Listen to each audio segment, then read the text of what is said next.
There's so much in the world of cricket to talk about, especially last night. If you watched the game last night and if you're a cricket fan, you would have had no idea what was going on. But you're here. It's 8 a.m. It's back. You're back on Wake Up Cricket powered by Pavilion Picks, where you get to know everything that happens in the world of cricket. And we will, of course, talk about the game last night. But before all of that, hit the subscribe button if you haven't already, like, share, and all of that. Let's get into it.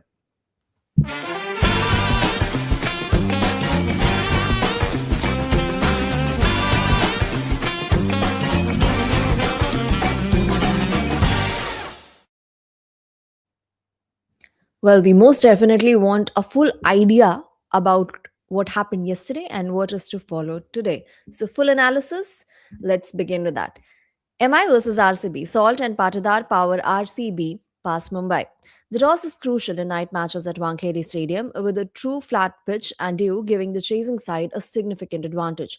Defending champions Royal Challengers Bangalore lost that toss, then went ahead and did what you need to do.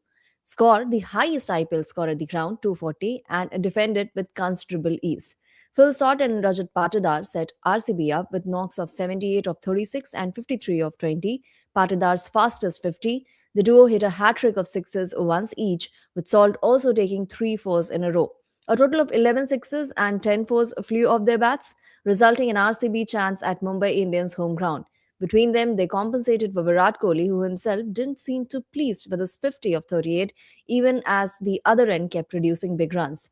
Off the field during the second half of the match, Kohli didn't need to fret much from the sidelines as spinners Suyesh Sharma and Krunal Pandya expertly shut the chase down. Suyesh did so with the wickets of rampaging Grant Rickelton and Tilak Verma in his first over, while Krunal Pandya bowled 4 overs for just 26 runs, signing off with the reward in form of Suryakumar Yadav's scalp.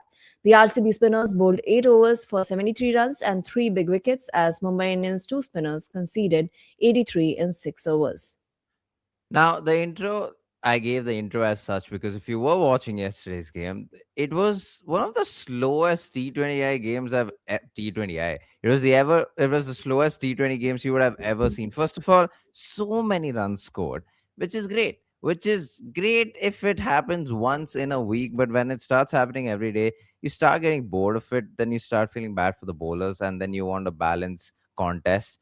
And then you look at these targets being chased, and MI were possibly not going to chase it, but they still scored a lot more runs. They scored more than 200 runs, which is also why when you see performances like Krunal Pandya, it's exceptional for a match that went on to score more than 400 runs in total. Krunal Pandya just easily steps apart, and which is also why like you have so much respect for bowlers, especially bowlers who do well. And again, Jasprit Bumrah finishes off a game without yet another no wicket, so he's still in the IPL, still playing matches, but hasn't gotten a wicket so far. Had an economy of 8. Still quite impressive because he was economically the best bowler for the Mumbai Indians after Hardik Pandya. No, actually, Hardik Pandya was after Jasprit Bumrah. But again, Bumrah, no wicket. I have a lot to talk about in the sense, first of all, a lot of reviews were taken for only wides, no LBWs or caught behinds and all of that. And then you see Virat Kohli's innings, which was again a bit problematic because he was the slowest batter of the team. It felt like an innings that he was playing within himself, not really expressing all that much, and he wasted two reviews on wides again. It was such a slow match, not an exciting match at all. If you look at the scorecard, seems exciting, but if you're watching it, you'd be disappointed by the game of cricket.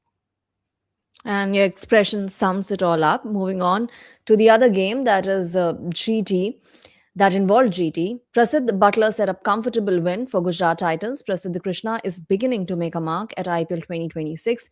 3 nights after his clever slower bouncer to David Miller sealed a tense last ball win over Delhi Capitals, he followed it up with a 4 for 28, blending typical test match lengths with sharp pace-off variations as Gujarat Titans made it 2-2, this time edging out Lucknow Super Giants in their own backyard on Sunday.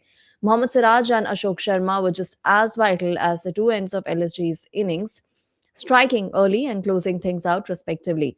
They played the perfect supporting acts to Prasidh's headline grabbing performance to restrict LSG to 164. GT captain Shubman Gill then calmly anchored the chase, scoring a half century of 34 balls. His second wicket stand of 84 with Jos Butler helped them scale the target in 18.4 overs with 7 wickets in hand. Well, Mohammad Siraj had an economy of four. Prasidh Krishna got 4 wickets. Where if you look at all of this, you would think they were playing a test match. And there's something about Prasidh Krishna in the IPL. Last year he was the purple cap. And last year he was that middle over god that everyone saw Prasidh Krishna to be. He would be introduced after the power play, not bowl at the death, and he would just control the middle phase of the T20 innings. And it almost seems like that's exactly what he's doing right about now. Getting 4 wickets is insane, but it's also insane because when you look at Prasidh Krishna bowl, okay, here's a man for most of his test career had an economy of more than 6. Right now, it's less than 6. I think it's about 4, and that's also because of his last couple of test matches. In the ODI format, he has an economy of more than 6. But when he comes to the IPL, he just becomes a different beast. Now, I know the IPL might just be different from the international level because international level is a step above.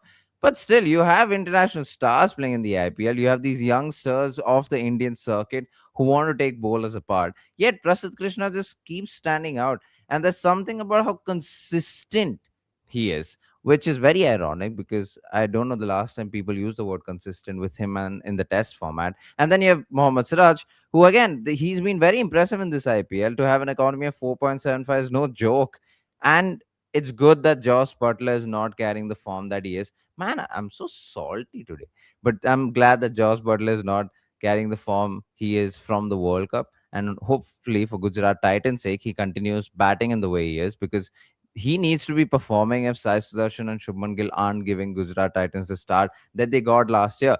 And if one of them keep failing, and this time around both of them have been failing, except for Shubman Gill, of course, yeah, Josh Butler really needs to step up, and he's doing that. So good for Gujarat Titans because overall they do look like a good team. They don't have the biggest of stars, although a lot of people might argue that Butler and Gill are biggest of stars, but they don't have headliner stars. They're still a team that goes under the radar. But if they're able to pull off matches like this and performances like this, good on them. And yeah, LSG being just LSG, I guess. What can you really say about them?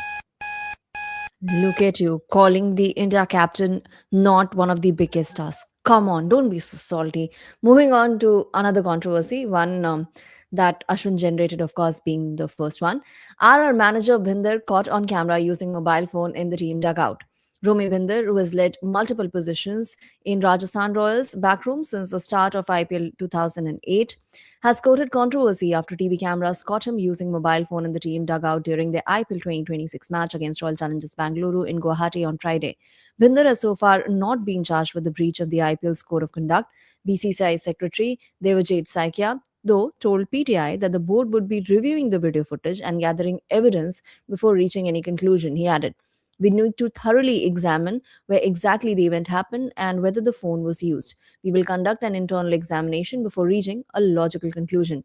Pictures of the incident, Binder on his phone with Vaibhav Suryavanshi next to him, was put up on social media after the match, and it has since been ascertained that Bhinder, the RR team manager, who is also 15-year-old Suryavanshi's local guardian during the IPL, was indeed using a mobile phone during the match. Yes, Bhinder has indeed breached the protocol of the players and match officials area, as cell phones are banned in the dugout during the match, a BCI official had earlier confirmed. Yeah, it's such a weird thing because not only are these players and coaches experienced, but or the staff members experienced, you would just think they'll be a little more careful. Because in my head, if this footage wasn't caught and if it wasn't put on social media, he would have simply gotten away with it, and that's not okay. Now, here's the problem, right? So a lot of these guys, I think I'm right, and I read this protocol somewhere. There are certain people who are allowed to use their phones, but they're allowed to use their phones only inside the dugout and they Yeah. cannot be using their phones outside the dugout, right? And this is for a couple of reasons for match fixing and all Dressing of that. room, right? Yeah, dressing room. Dugout, sorry, yeah, dressing room. I meant the dressing room. And this is because of a lot of reasons related to match fixing and just bookies and everything. But you would know that if you've been in the franchise team for the longest time and to be there since 2008, you would have seen a revelation in the sense of security. Because if you were there since 2008 and you're still here in 2026, so much has changed in terms of security protocol, the way you go about making sure there's anti corruption involved in the game. Yeah, and it's such a weird thing. When I saw the footage, I was shocked. First of all, why would you need your phone outside the dressing room to begin with? The match is going on. I'm sure he would have had something important on the phone related to the match, which would have helped the team possibly. But Yeah, it's such a rookie mistake, and I was shocked, and I hope there is an action that's taken place because you can't get away with it. I'm a little surprised that one of the BCC officials says like they need to gather evidence. There is enough evidence. You just need to watch the video. That is the evidence. But yeah, I hope there is an action. I hope there is a consequence, enough a big enough consequence that people don't do this and just get away with it. Yeah, I hope there is something that happens, and I don't know what the consequence would be. I just hope it's big enough for this stuff like this to not happen again. Is that you also issuing a statement for the next story? Because there is some consequence that we Let's know of. go. Nitish Rana penalized for the use of an audible obscenity in CSK versus DC game. Nitish Rana, the Delhi Capitals batter, has had to cough up a fine and had a demerit point added to his disciplinary record for use of an audible obscenity during the IPL 2026 game against Chennai Super Kings in Chennai on Saturday night. Ruturaj Gaikwad, the CSK captain, was also fined at the end of the match, but that was for his team's slow over rate. Rana, who was left out of DC's playing group after recording scores of 15, 0, and 5 in their first three matches, was in the team dugout when Tristan Stubbs, out in the middle, asked for a change of gloves. The over had started with DC requiring 32 runs from 2 overs, and Stubbs was their only hope. Unbeaten on 60 from 36 balls, the request, however, was turned down, leading to Rana having words with the fourth umpire, Anish Sahasrabudhe. Stubbs fell off the third ball of that over, bowled by Jamie Overton without adding a run to his tally, and DC went on to lose by 23 runs. There's Yeah, something about the dugout. It's become controversy magnet. yeah, that is true. I was just gonna say Nitish Rana, where Megha said was having a word with the umpire, that's a bit underrated because if you saw him having a word, you would think that they're having a whole argument. Because I get why the aggression came about because Tristan Stubbs wanted a change of gloves. He didn't get that, and he got out, I think, in the next ball or the next couple of deliveries. And yeah, Nitish Rana was just very, very passionate about this. Great, good on him. He's passionate about his team, might as well be. But yeah, that wasn't just having a word. And there's so many random things going on. If you watch yesterday's game, Tim David at one point had the ball, except Tim David was batting and he had the ball, and he was showing the umpires how the ball is not shaped properly. So he kept spinning, so you would rev the ball to see if you can see the seam position, and if it's not upright, then you know the ball is imbalanced, and that's what he's trying to show the umpires. Except you're not allowed to do that. You're not allowed to do any of that, and you would know that, especially Tim David being an Australian and coming as an overseas in India. And you could see the umpires really, really angry because they kept asking Tim David to give the back the ball, and he's just revving it to show that hey, the ball's imbalanced, and then the umpire takes away the ball. I know this is not related to the news that was read out, but the most random things been happening in the IPL, and it's fun when you think about it. But then when you see the scoreboard tick of more than 200 every now and again, is it really fun? So maybe it's stuff like this that makes it more fun. It's the drama that comes with the 200 plus scores, which at this point is redundant. It's the fourth umpire argument. It's the random stuff that happens on the field that you've never seen before. Maybe this is what the IPL has started to become. It's the splits villa, if you know the reference of the game of cricket, is what I'm gonna say. Hmm. We have Matthew George joining us over here. And good morning, Matthew. This is the first time that he's catching the show live. So Lovely. we hope he catches the show live regularly from now on. Moving on That is to the true. next That story, is true. Bangladesh name unchanged 15-man squad for the first two ODIs against New Zealand. Bangladesh's new selection panel, led by Habibul Bashar, has announced an unchanged 15-man squad, which beat Pakistan 2-1 last month at home for the first two T20Is, rather ODIs against New Zealand, to be played on April 17th and 20th in Dhaka. The third ODI will be played on April 23rd in Chattogram. Mehdi Hassan Miraj will lead the side as announced earlier, and while the team is coming off a series win, there are questions marks around Saif Hassan and Afif Hussain, who averaged 17.33 and 19.00 respectively in three innings apiece in Pakistan. Bashar said that his panel wanted to have continuity in selection and wanted to see a little more of Saif in particular before taking a call. Bangladesh played good cricket in the last series, Bashar said. There were players in the squad who didn't get a chance to play in the 11. We have set a policy that we want to give a player enough opportunities in the team. We don't want to exclude someone from the team without giving him adequate chances. We believe in continuity, which is why we kept the same team.